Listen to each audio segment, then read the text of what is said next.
personality, how would you describe your own management style? My own management style is very laid back.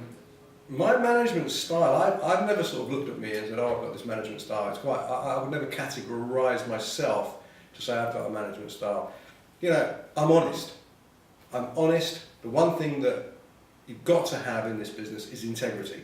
And without honesty, you'll never have integrity. So as a manager, I have integrity. That's the essential part of management, because that gives you your reputation. And without reputation, you don't have a business.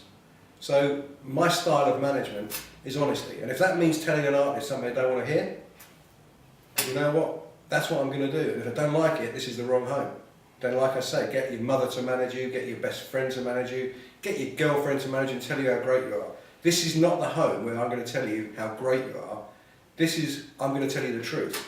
And let's be really honest, none of us are great every day. None of us. I don't care what jobs we do, whether we work in the music industry, the city, politics, none of us are great every day. We can't be.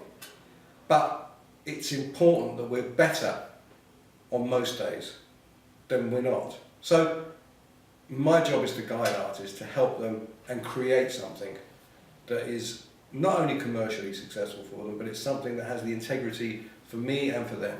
Yeah, the Twitters, the Facebook. Do you reckon someone like Craig David would have still been as big if he came out today as he did, say, 10 years ago? Craig David is as successful today, live-wise, as he always has been. In fact, he makes more money at the moment working live because of the grounding we did in 2001 with him than he did in 2001, quite frankly. And that's because Craig David is a perfect example of artist development. We've continued to make records with him. We've continued to use social networking sites and new technology that's available to us for Craig to stay in touch with his fans.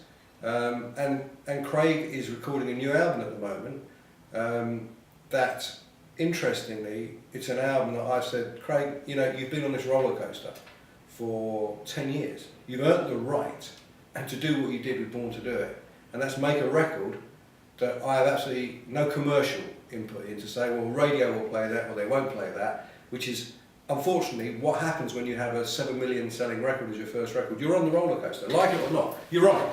And now you have an expectation, you have a financial expectation, you have an expectation to everyone around you. And all media around you judge you on that. And quite frequently in the UK, we knock that, we put it down. And we say, oh yeah, he's been too successful, and is he going to match up to it? I bet he doesn't. Well, of course, if you tell the media and you tell enough people, then it doesn't happen anyway. It's just, you know, that's how life is. So with Craig, we just carried on working. We carried on working internationally. He sells records and concerts all over the world. We'll tour from here to Australia, you know, selling from 1,000 to 10,000 capacities. And that's called artist development. That's called about long-term planning. And today, what would I do with Craig? Nothing other than we are doing. He's making a record that he believes is representative of him at this point in his career, and not for the first time has to fit some sort of a, you know, commercial hole or square, you know, whatever you want to call it. He's making something that he did the first time. What do I think's right? And that's what he's doing. And all I'm doing is giving him opinions and guiding him. When that record's finished is when my job starts. But trust me, I won't take a product out to the consumer until I'm actually convinced that it's right as well. So I'll take what he feels is representative and then tidy it up around the edges.